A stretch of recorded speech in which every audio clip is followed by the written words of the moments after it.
네, 우리 옆 사람과 한번 축복하겠습니다. 네, 사랑하고 축복합니다.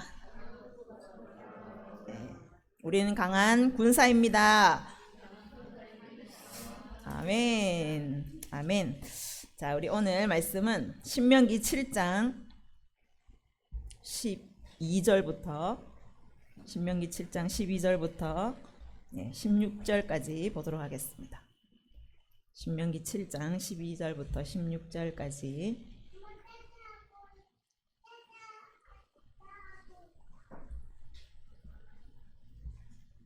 자, 우리 한 목소리로 같이 봉독하도록 하겠습니다. 너희가 이 모든 법도를 듣고 지켜 행하면 내 하나님 여호와께서 내 조상들에게 맹세하신 언약을 지켜 내게 인애를 베풀 것이라. 곧 너를 사랑하시고 복을 주사 너를 번성하게 하시되 네게 주리라고 내 조상들에게 맹세하신 땅에서 내 소생에게 은혜를 베푸시며 내 토지 소산과 곡식과 포도주와 기름을 풍성하게 하시고 내 소와 양을 번식하게 하시리니 네가 복을 받음이 만민보다 훨씬 더하여 너희 중에 남녀와 너희의 짐승의 암수에 생육하지 못함이 없을 것이며 여호와께서 이 모든 질병을 내게서 멀리하사 너희가 하는 애굽의 악질에 걸리지 않게 하시고 너를 미워하는 모든 자에게 걸리게 하실 것이라. 내 하나님 여호와께서 내게 넘겨주신 모든 내 눈이 긍휼히 여기지 말고 진멸하며 그들의 신을 섬기지 말라. 그것이 내게 올무가 되리라. 아멘. 예, 오늘 말씀은 이제 너희가 이 모든 법도를 지켜 행하면 하나님께서 이 모든 인애를 우리에게 주시겠다라고 약속하시는 말씀입니다. 그래서 이제 이 하나님의 말씀을 듣고 지켜 행하면 주시는 거예요. 행해야지 결과로 우리에게 주시는 것인 줄 믿습니다. 아멘. 그래서 이 지켜 행하다라는 것이 이제 원어로 보면 에케브인데 뭐의 결과예요. 뭐 때문에 하나님이 우리가 말씀을 지켜 행한 그 결과로 우리에게 인애, 헤세드, 하나님의 그 놀라운 축복을 우리에게 주신다라고 말씀하고 있습니다. 그러니까 우리가 순종이 없으면 결과도 없는 거예요.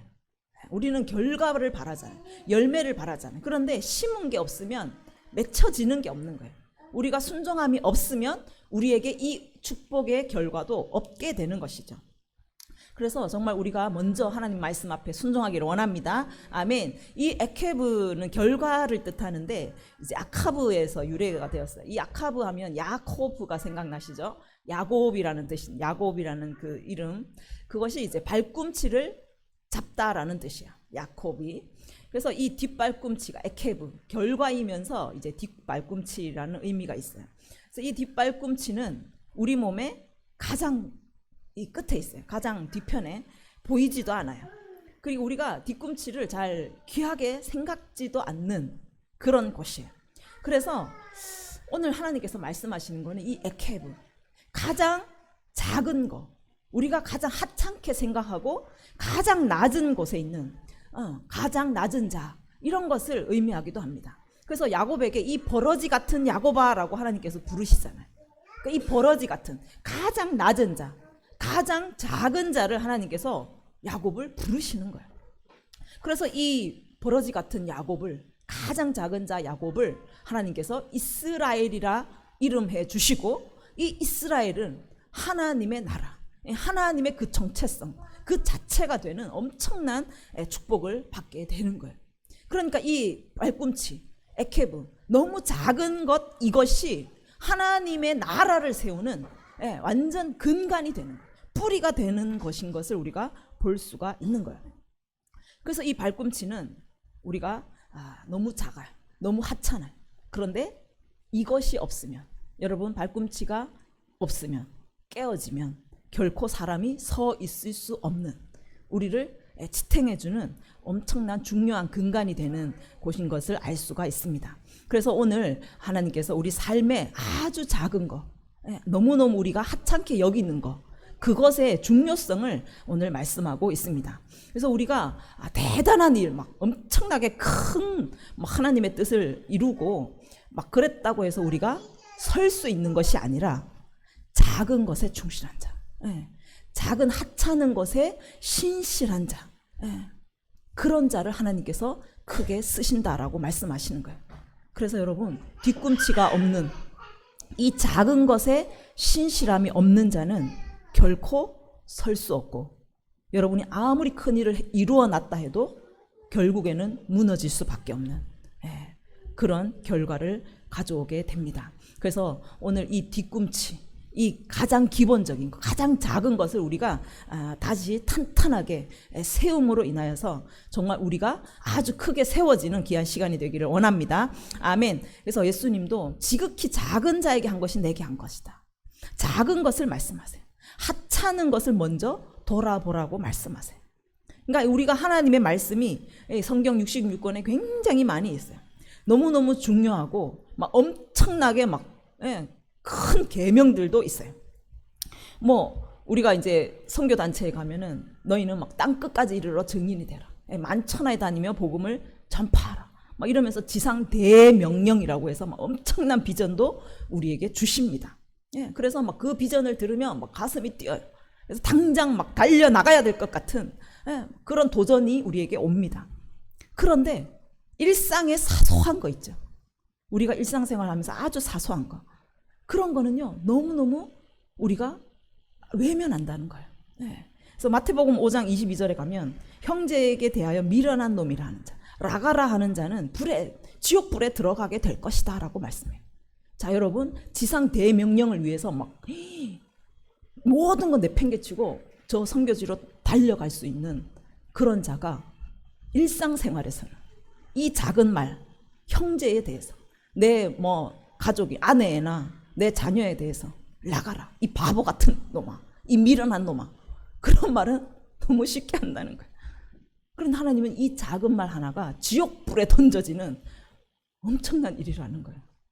그러니까 우리가 이 일상생활에서 가까이 있는, 늘 보는 우리 가족, 자녀, 아내, 남편, 또 뭐 친구, 그런 사람이 너무너무 사랑하지 못해요. 막 왼수 같아요.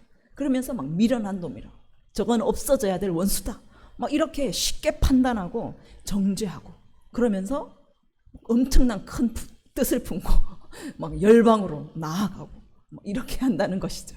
그래서 우리가 너무 큰 것만을 바라보며 막 달려가다 보면 어느 순간 우리가 하찮게 여기는 이 사소한 것들을 놓쳐버린다라는 거예요. 이 사소한 게 정말 눈에 띄질 않아요. 그냥 내가 뭘 그 사소한 걸 섬겼다고 해서 드러나지도 않아요. 인정해 주지도 않아요. 여러분, 선교지에 한번 가보십시오. 막 가가지고 막 엄청난 큰 일을 이뤄놓으면 그 선교사의 이름은 막 유명해지죠. 온 세상 사람이 다 알아줘요. 막 칭찬해줘요. 그런데 그 큰 일을 이룬 대단한 그 인물이 집에 와서 와이프에게 화를 못 참는 거예요. 그래서 와이프를 때리는 거예요. 그래서 막 그 목회자가 아내를 칼로 찌르고 이런 뉴스들이 나오게 되는 거예요. 자녀들에게 막 폭력을 가하고. 그러니까 엄청난 큰 일을 이루는데 그 사소한 것, 보이지 않는 것, 우리가 너무 하찮게 생각하는 이 테두리 안에서는 함부로 그냥 생활하는, 작은 것이 다 무너져 있는 이런 삶이 있다라고 오늘 말씀하고 있는 거예요. 우리 안에 이런 마음이 있습니다. 그래서 정말 막 큰 일에 헌신되고 수고하고 온 세상이 다 알아주는 그런 일을 하면요, 와, 정말 대단하다, 진짜 고생하셨다, 그렇게 우리가 칭찬하죠. 그런데 보이지 않는 곳에서, 가정에서 남편에게 밥을 정성껏 차려주고, 아내에게 정말 사랑의 말을 존중을 해주고, 자녀들을 정말 격려하고, 이런 건요 아무도 알아주지 않아요. 너무너무 하찮은 거예요. 그거는 아무도 고생했다고 말하지 않아요. 어제 남편 밥 차려주느라 정말 고생하셨습니다, 대단한 일 하셨습니다, 아무도 그렇게 칭찬해주지 않는다라는 거예요. 저도요 좀 그런 경향이 있었습니다. 이 선교 비전을 듣고 정말 저 열방으로 가기 위해서 막 몸부림을 참, 라오스 족장으로 섬기면서요, 막 캠프에 가가지고 그 많은 사람들을 섬기고, F5를 막 가는 그 100여 명을 막 섬기고, 정말 사람들 사이에서 열심을 다했어요. 막 열정이 넘쳤어요. 칭찬도 많이 받았어요. 그런데 집에서 밥하는 게 싫은 거예요. 집에서 청소 하나 하는 거 정말 싫은 거예요. 왜냐하면 너무 시시해요. 저 비전에 비하면 이거는요 너무너무 시시해요. 하찮아요. 아무도 알아주지 않아요. 그 큰 물에 가서 노니까 막 사람들이 나를 알아주고 내 이름을 알아주고 서로 막 교제하고 재미가 있어요. 그런데 집에 가면요 밥해야 되죠. 청소해야 되죠. 애들 봐야 되죠. 너무너무 싫은 거예요. 너무너무 시시한 거예요. 그래서요 이 남편도 굉장히 제가 무시한 게 있었어요. 제가 공개적으로 고백합니다. 왜 남편은 이 큰 것을 보지 못하는가? 왜 큰 것을 보고 함께 달려가지 못하는가? 막 이런 정죄감, 예, 판단하는 마음 이런 게 저게 너무너무 많이 있었어요. 예, 그땐 제가 몰랐던 거예요. 너무 큰 것만이 우리를 세워준다라고 생각했던 거예요. 정말 하찮은 것, 이 작은 것이 나를 지탱해 준다는 걸 몰랐다라는 거예요. 그래서 우리가 정말 사소한 이 작은 것, 뒤꿈치 같은 이것이 무너지면요 내가 무너지는 거예요. 아무리 큰 일을 해놔도 무너지는 거예요. 그래서 여러분이 정말 알아주지 않고, 예, 아무도 봐주지 않고 인정해주지 않는 그 사소한 그 작은 것이 여러분을 지탱해주는 근간이 되고 여러분의 뿌리가 된다는 것을 기억하시기를 바랍니다. 아멘. 그래서 하나님께서 오늘 이 에케브 발꿈치 너무너무 작고 너무너무 소소한 그 하나님의 말씀에 순종함이 없으면 결코 설 수 없다. 결코 그 인애를 받을 수 없다라고 말씀하고 있습니다. 그래서 여러분 삶의 정말 작은 그 사랑, 작은 그 실천, 작은 용서 그런 것들을 여러분이 하지 못하면 결코 여러분이 살 수 없는 뿌리 없는 나무와 같은 그런 인생이 된다는 것을 명심하시기를 바랍니다. 그래서 이 오늘 말씀하시는 가장 작은 기본, 가장 작은 게 무엇인가 라고 말씀하면 16절에 가면 네 하나님 여호와께서 네게 넘겨주신 모든 민족을 네 눈이 긍휼히 여기지 말고 진멸하며 그들의 신을 섬기지 말라. 그것이 네게 올무가 되리라 라고 말해요. 가장 사소한 게 우리가 대단한 비전을 향하여 달려가는 것보다 지금 당장 가장 작은 거는 나에게서부터 시작된다라는 거예요. 나에게 있다라는 거예요. 그 가장 작은 것이 내 안에 있는 그 가나안 7 족속, 그 7 영과 싸우는 그것이 가장 기본되고 가장 또 치열한 싸움인 것을 우리가 알 수가 있어요. 그러니까 여러분이 뭐 텔레비전 뉴스에 보면은 길거리에서 어떤 불의한 행동을 하는 그 악한 사람들을 보고 막 시민들이 가서 막 구하죠. 같이 싸워가지고 막 대단한 공을 세우기도 합니다. 그런데 자기 자신과는 싸우지 않는 거예요. 막 다른 사람을 보면서 대단한 그 불의를 보면서 막 정의감에 불타서 싸우는데 내 안에 있는 그 악함, 내 안에 있는 7 족속과는 싸우지 않는다라는 거예요. 여러분 생각을 계속 사단이 넣어주는데 그 생각과는 막 목숨 걸고 싸우지 않는다라는 거예요. 그런데 오늘 말씀은 그것이 가장 기본이다라고 말씀하세요. 그래서 우리가 가나안에 들어가면요 7장 그 1절에 여기 있어요. 같이 보면은 우리에게 넘겨주시는 모든 민족, 가나안에 살고 있는 7 족속을 말해요. 그들을 긍휼히 여기지 말고 완전히 진멸하라고 말씀하세요. 여러분 진멸하셨습니까? 남편한테 있는 악은 막 진멸하려고 막 애를 쓰는데 내 안에 있는 그 가나안 7 족속은요 진멸하려고 하지 않는 거예요. 그러니까 하나님께서 오늘 네 안에 있는 이 7 족속을 진멸하지 않으면 평생 올무가 될 것이다 라고 말해요. 이 가나안 7 족속, 이 7이라는 건요 완전수예요. 그러니까 우리 안에 있는 대표적인 그 속성을 말해요. 대표적인 죄성을 말해요. 그러니까 우리 안에 얼마나 많은 영들이 있습니까? 그 잠언서 26장 25절에도 가면 그 말이 좋을지라도 믿지 말 것은 그 마음에 7가지 가증한 것이 있음이라. 그 7가지 많은 수의 가증한 것이 우리 마음에 있다라는 거예요. 우리 마음 안에 그 가증한 것이 가장 기본적이고 가장 우리가 싸워 완전히 진멸해야 할 그것이라는 거예요. 적극적으로 여러분이 그것을 싸우고 그들을 진멸하지 않으면 그게 우리 안에 평생 올무가 돼서 그 영이 불쑥불쑥 나와가 맨날 우리가 그 영에게 속고 또 그 영에게 빼앗기고 또 당하고 당했던 거 또 똑같이 당하고 평생 우리의 올무가 된다라는 거예요. 그래서 여러분이 막 큰 뜻을 뿜고, 예, 뭐 작은 것 이런 건 무시하고 그렇게 갈 것이 아니라, 그렇게 간다면 결코 여러분이 서지 못한다라는 거예요. 그래서 사사기에도 보면은 이 가나안 7족속이 결심하고 그 땅에 있다라고 말해요. 결심을 했어요. 가나안 족속은 막 결심을 하고 거기에서 어떻게든 살아남으려고 막 버틴다라고 말해요. 그런데 우리는 그들을 너무 하찮게 생각하고 너무 그냥 소소하게 생각해버려요. 그러니 걔들이 나가겠습니까? 우리도 걔들처럼 결심을 하고, 예, 죽기 살기로 그들과 싸워야 한다라는 거예요. 그래서 1절에 보면 그들은 우리보다 많고 힘이 세다라고 말해요. 여러분, 우리 안에 있는 이 가나안 7족속이 얼마나 많은지, 얼마나 센지, 여러분이요 그들 작게 생각했다가는 반드시 올무가 되고 무너질 수밖에 없다. 그래서 여러분들이 그 7족속들을 우리가 자신들을 돌아보고 그 등한시 여겼던, 그냥 잡게 넘겨버렸던 그것을 오늘 완전히 진멸하고 하나님의 거룩한 성으로 다시 일어나는, 하나님의 거룩한 형상으로 다시 새롭게 되는 귀한 시간이 되기를 원합니다. 아멘. 그래서 이 7족속을 우리가 보기를 원하는데요. 가장 먼저는 이제 헷 족속이 있습니다. 예, 헷 족속. 이 헷은 가나안의 둘째 아들이에요. 이 족속들이 거의가 이 가나안의 후손들입니다. 그래서 이 헷 족속은 가나안의 둘째 아들인데, 헤트라고 하면 공포와 두려움, 막 테러, 폭력 이런 뜻을 가지고 있어요.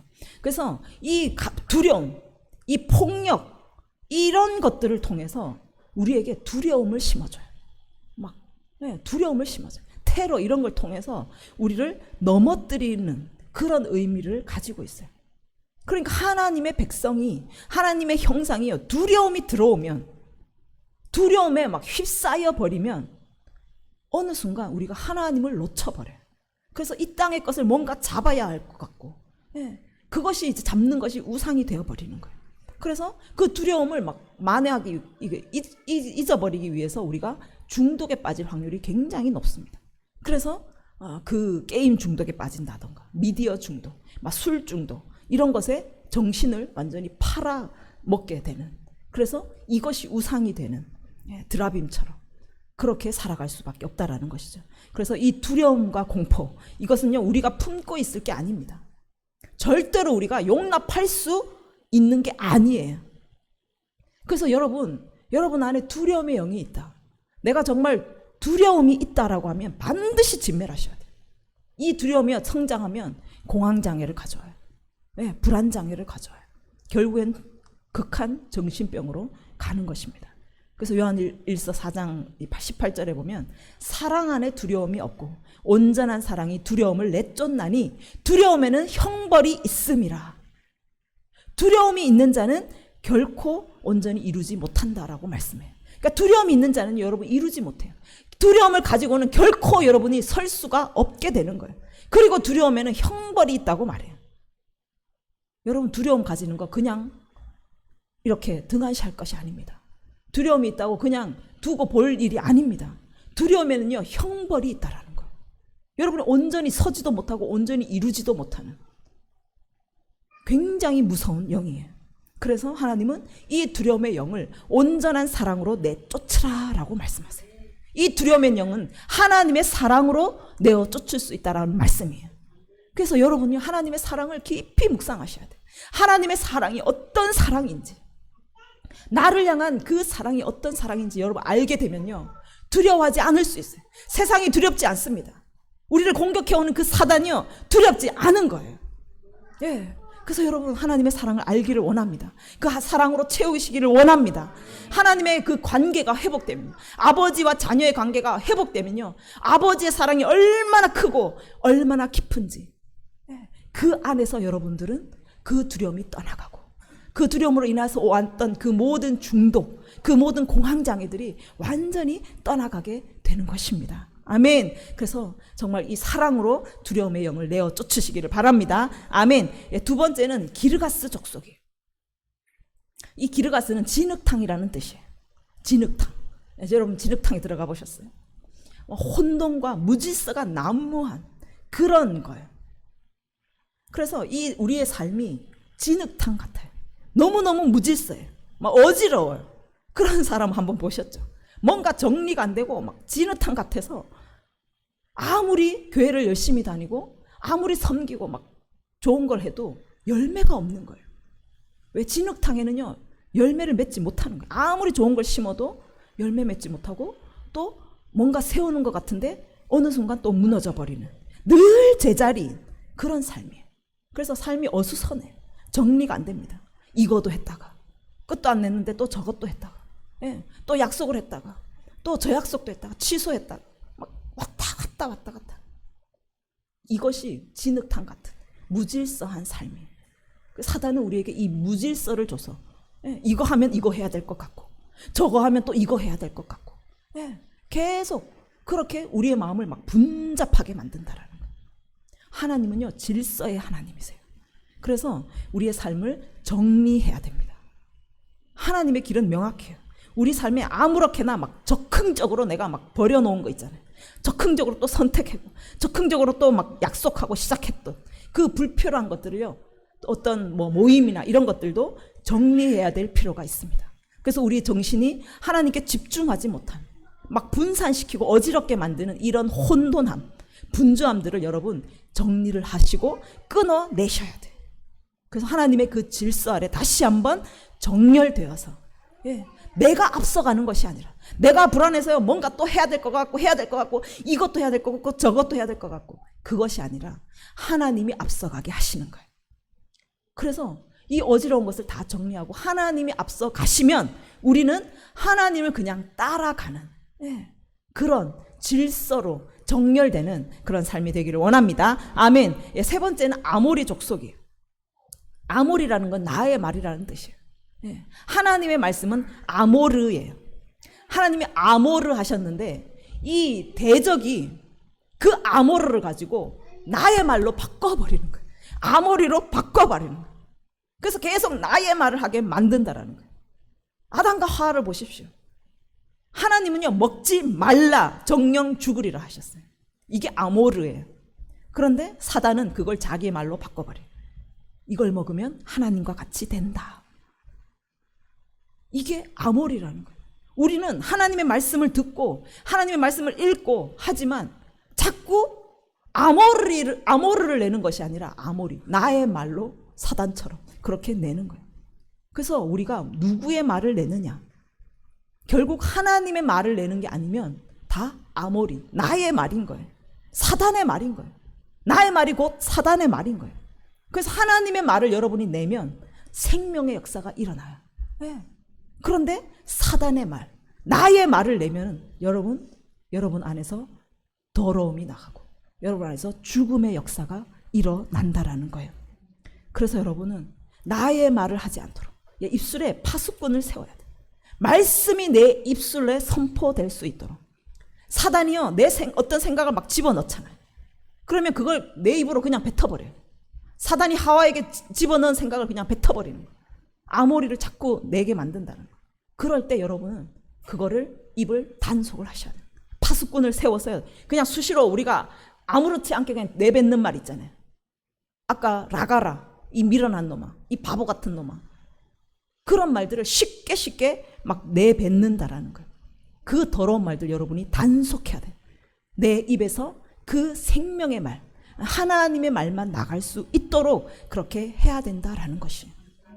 여러분이 말을 이렇게 신경 쓸 때 목회자가 이렇게 뭐 강단에 서서 설교를 하거나 어떤 단체 모임에서 뭐 축사를 하거나 그렇게 하면 아주 좋은 말만 하겠죠. 좋은 말만 해요. 대단히 막 정말 청산 뉴스처럼 그렇게 합니다. 그런데 여러분 일상에서 내뱉는 말, 여러분이 그냥 자녀들하고 남편하고 아내하고 있는데 그냥 일상생활에서 사소하게 내뱉는 말이 무엇인지를 한번 보십시오. 그게 수시로 튀어나오는 말. 이 망할 놈아. 옛날에 그런 말 너무너무 많이 했죠. 그 사소한 말, 그 작은 것이 나를 무너뜨린다라는 거예요. 그 작은 말이. 그래서 여러분 정말 남편에게 하나님의 말을 하시기를 바랍니다.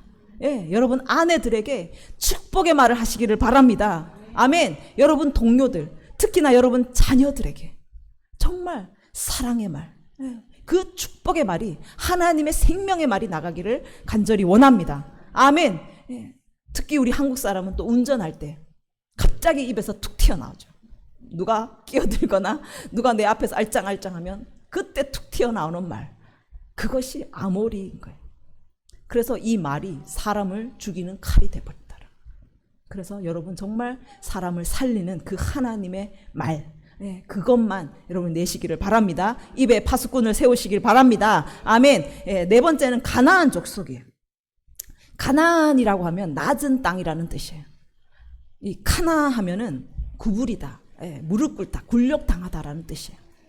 그래서 이 가나안이 뭔가 하면은 낮은 거잖아요. 근데 이건 겸손이 아니에요. 우리가 굴욕적으로 원수에 의해서 내가 이 짓밟힘을 당하는 거예요. 그래서 나에 대한 본질, 하나님이 나를 지으신, 하나님의 형상으로 지으신 그 정체성을 잊어버리게 되는 거예요. 그걸 망각하게 되는 거예요. 원수가 나를 짓밟음으로 인하여서, 나에게 굴욕을 줌으로 인하여서 내가 나의 정체성을 잃어버리고 나의 너무나 낮은 자존감, 그 나를 비관하는 왜곡된 그 자아상, 그것을 낳게 된다라는 거예요. 그래서 이 가나안은 함의 네 번째 아들인데,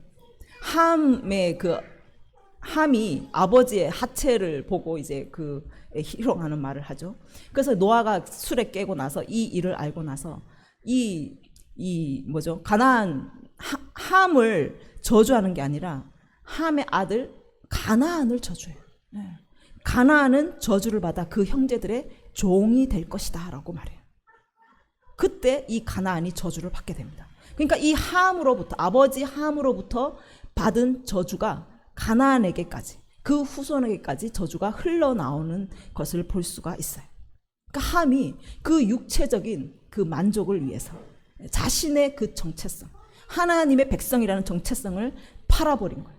굴욕당한 거예요. 그래서 그가 완전히 낮은 단계로, 낮은 땅으로 떨어지게 되는 그런 가문이 되게 됩니다. 그래서 우리가 나 자신의 정체성을 모르면, 너무나 사소하고 너무나 일상적인 그 환경에서도 우리는 뭐 육체적인 쾌락이나 아니면 내 만족을 위해서 너무나 쉽게 죄에게 무릎을 꿇는다라는 거예요. 내 정체성을 모르면 쉽게 무너진다라는 거예요. 한순간의 그 감정, 내가 어떤 사람인데 그 사단이 나를 짓밟은 그 굴욕적인 것으로 말미암아서 나의 그 낮은 자존감이 나를 완전히 낮게 만든다라는 거예요. 굴욕적으로 만든다라는 거예요. 그래서 그 한순간의 감정을 절제하지 못해서 정말 비참한 땅에 떨어지는 그 신세가 되게 되는 거예요. 그래서 우리는 하나님의 형상, 거룩한 하나님의 그 DNA가 있는, 내 안에 그 지극히 높으신 하나님의 그 위엄으로 세운 하나님의 자녀인 것을 여러분 깨달으시기를 바랍니다. 아멘. 나와 같은 존귀하고 보배로운 존재, 그 우리를 함부로 그 방탕함에, 그 더러운 음란함에, 또 우상 숭배에 나 자신을 내어줄 수가 없는 거예요. 우리 자신은 거기에 더럽혀질 수가 없는 존재라는 거예요. 그래서 여러분 정체성을 다시 확립하셔야 돼요. 다시 정립하셔야 돼요. 그래서 여러분이 그 낮아진 자존감이 있다면 정말 다시 하나님 사랑 앞에 나아가시기를 바랍니다.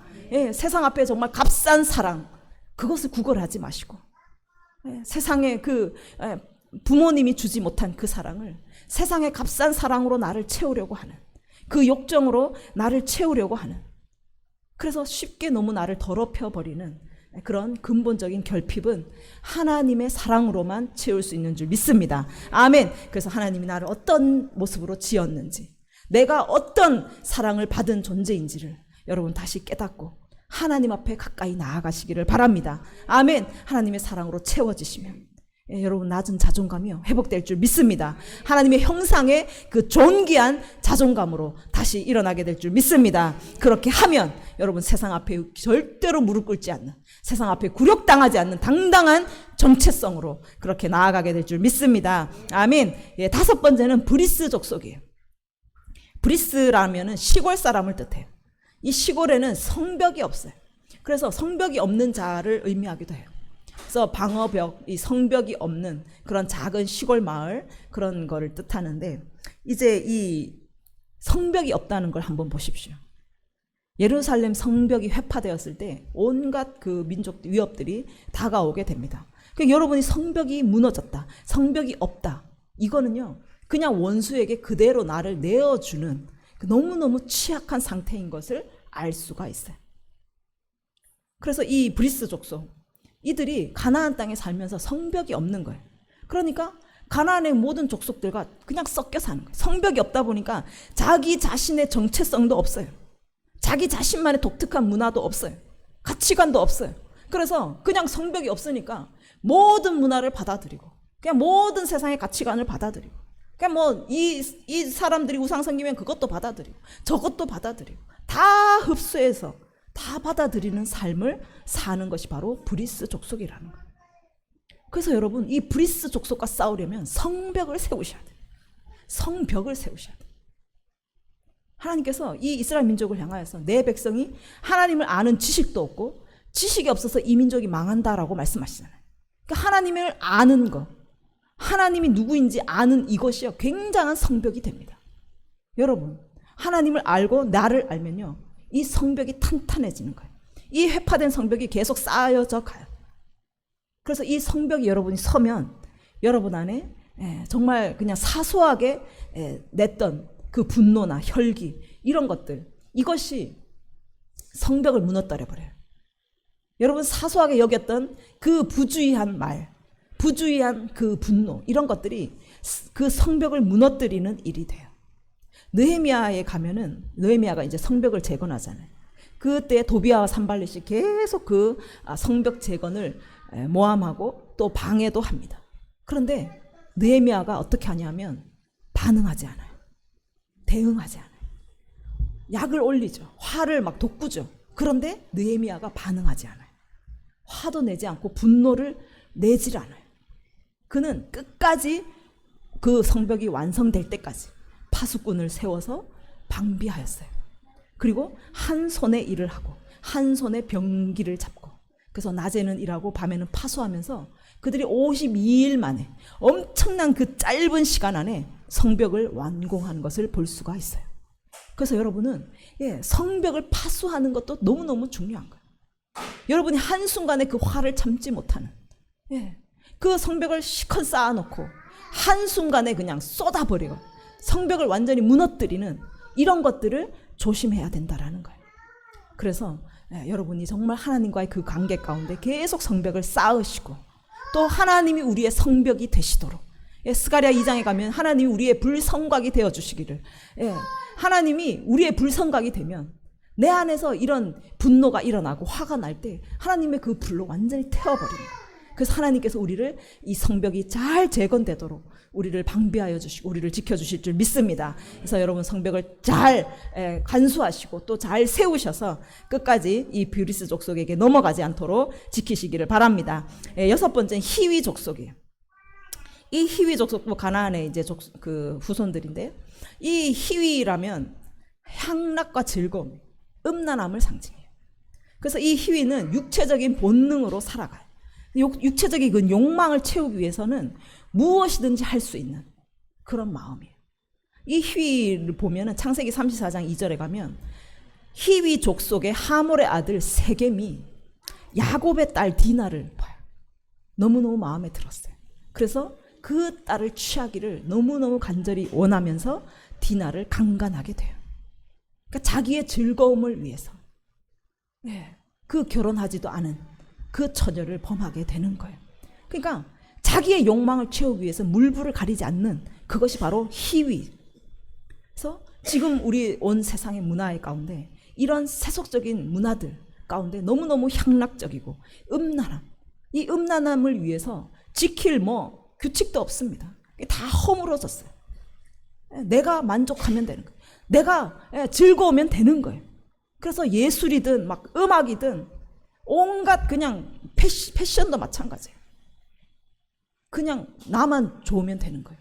남들이 보기에 어떨지 신경 안 써요. 다 벗고 다녀도 자기만 좋으면 되는 거예요.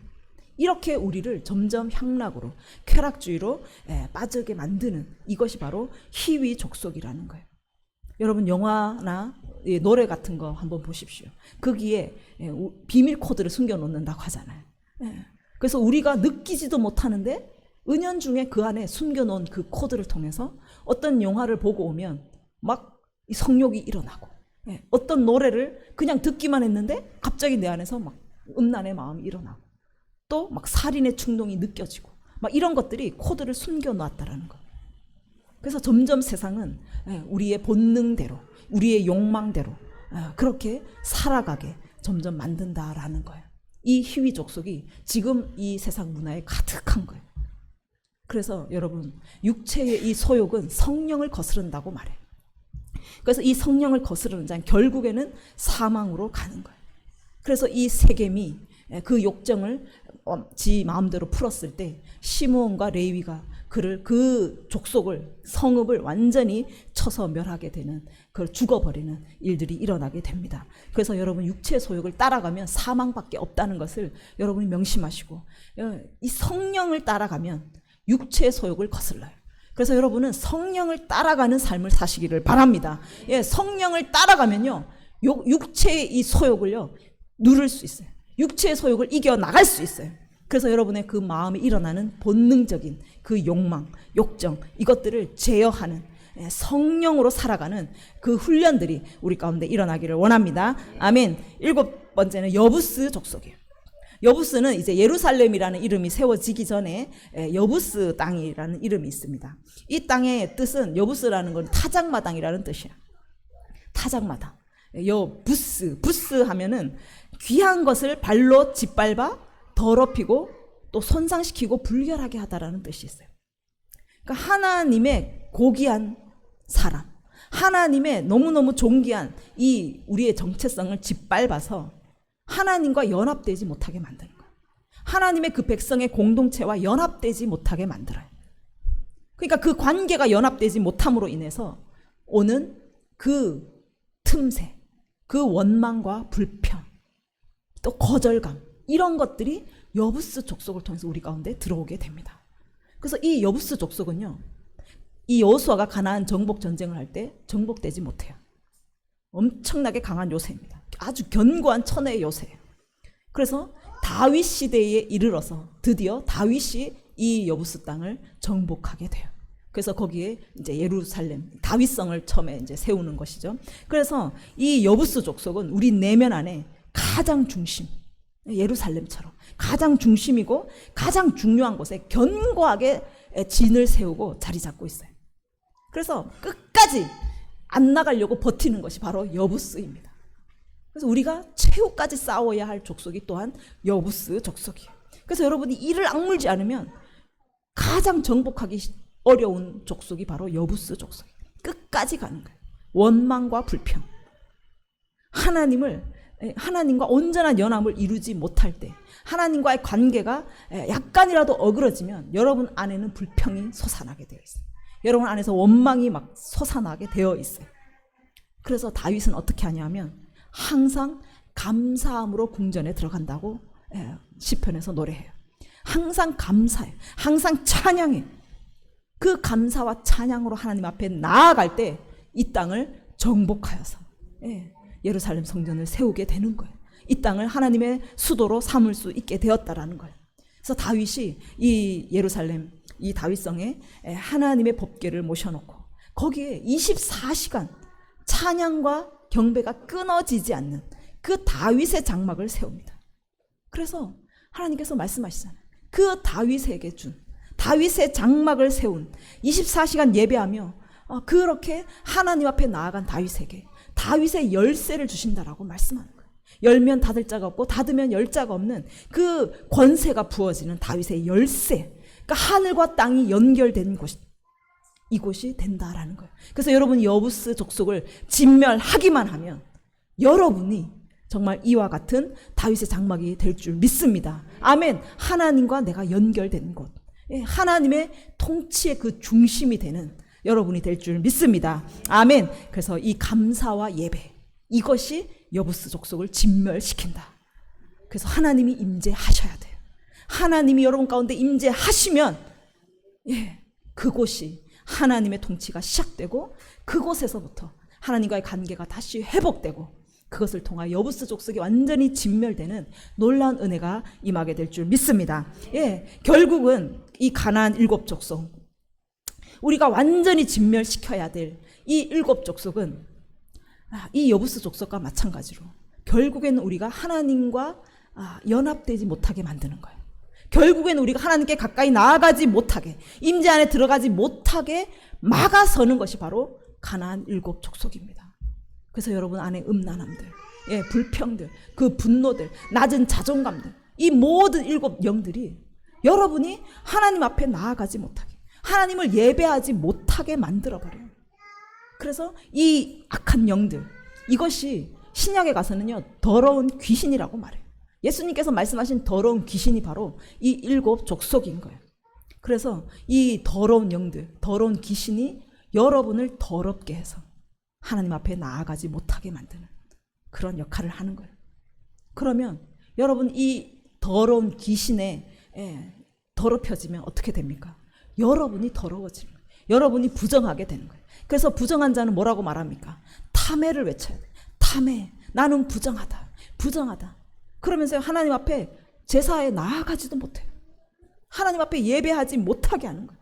그러니까 이 더러운 귀신들이 우리를 더럽게 만들어서 하나님 앞 예배 앞에 나아가지 못하고, 예배를 통하여서 우리가 회복되고 하나님의 그 임재를 통하여서 우리가 새롭게 되는데 그 예배에 나아가지 못하게 더럽게 만드는 것이 이 더러운 영 7 족속인 거예요.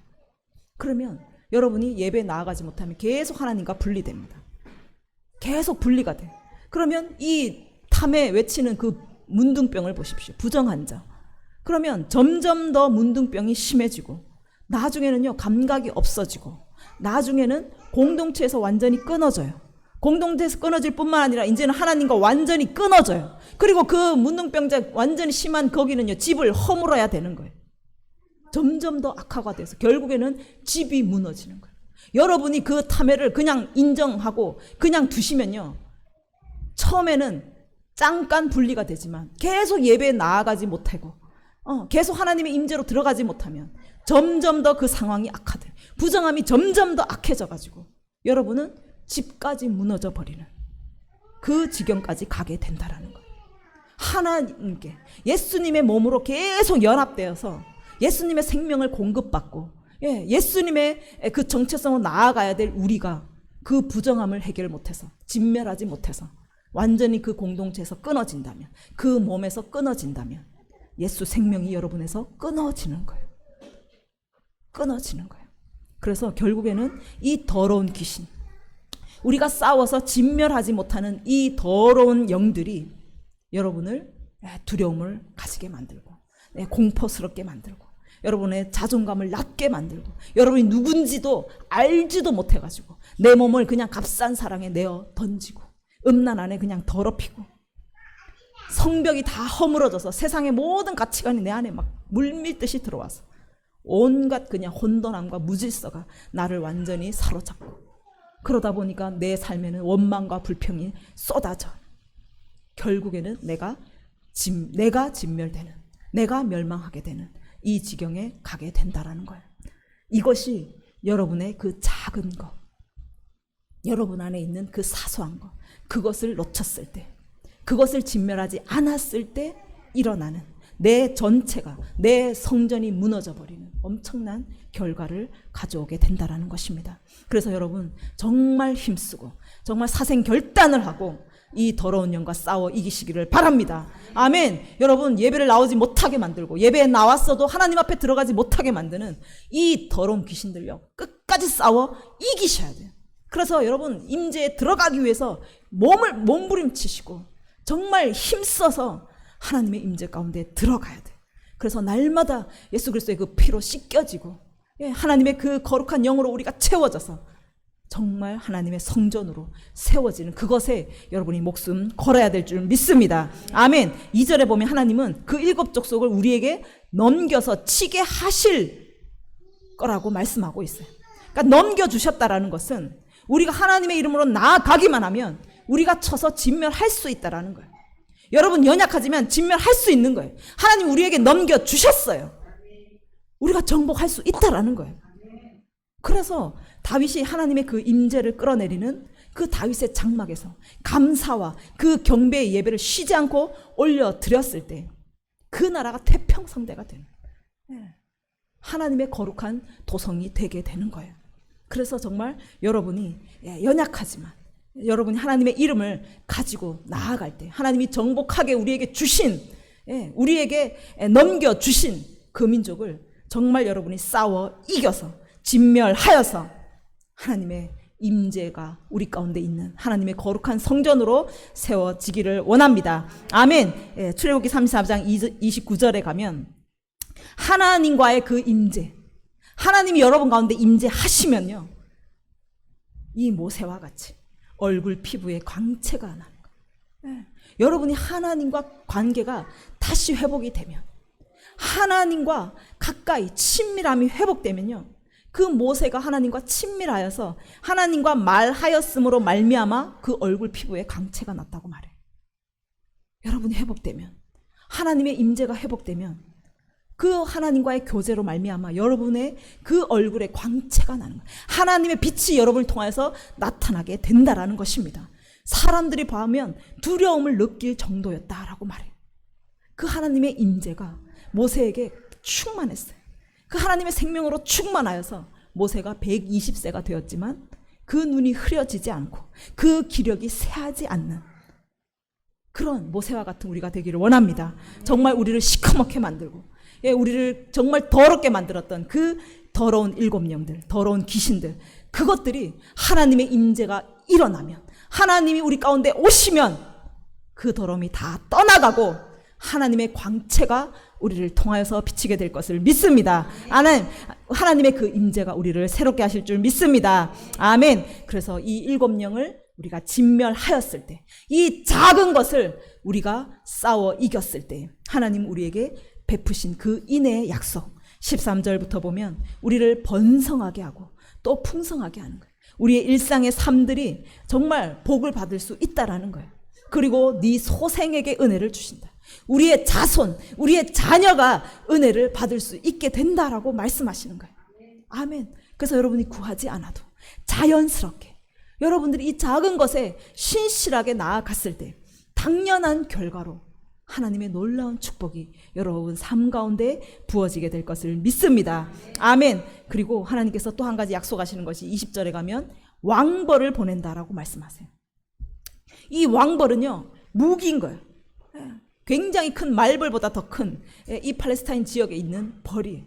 그래서 이 왕벌은 찌르는 무기가 되는 거예요.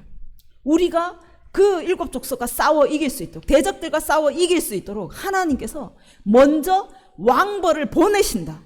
하나님의 천사를 보내시고 하나님의 사자들을 보내시고 그 사자가 막 자연재해든지 질병이든지 전염병이든지 그것들을 보내서 그들을 초토화시켜버리는 거예요. 여러분이 싸우기로 결단하고 나아가면 하나님이 우리보다 앞서 가셔서 왕벌을 보내시는 거예요. 이미 진멸시켜버리시는 거예요. 그 가나안 일곱 족속을 이미 진멸을 시키셔서 우리는 가서 승리를 그냥 취하기만 된다라고 말씀하시는 것입니다. 아멘. 하나님 우리를 앞서 왕벌을 보내주실 줄 믿습니다. 여러분이 싸우기로 결단하시면 되는 거예요. 여러분 마음에 이 작은 것을 지켜 행하기로 결단하시면 하나님께서 왕벌을 우리 앞서 보내셔서 정말 우리가 승리할 수 있도록 모든 것들을 열어가실 줄 믿습니다. 아멘. 11장 12절에 여호와의 눈이 항상 그 위에 있느니라. 아멘. 하나님이 돌보시는 땅, 하나님의 영과 연결된 자, 하나님의 임재가 충만한 다윗의 장막이 된 그 자들에게 하나님께서 항상 그 눈을 그 위에서 떠나지 아니하시고 항상 우리를 지켜보시며 돌보시며 우리에게 축복하시며 이른 비와 늦은 비로 우리를 풍성케 하실 줄 믿습니다. 아멘. 이 작은 것을 지킴으로 말미암아 우리가 크게 설 수 있는 거룩한 주님의 성도들이 되기를 원합니다. 아멘. 우리 시간에 함께 기도합시다.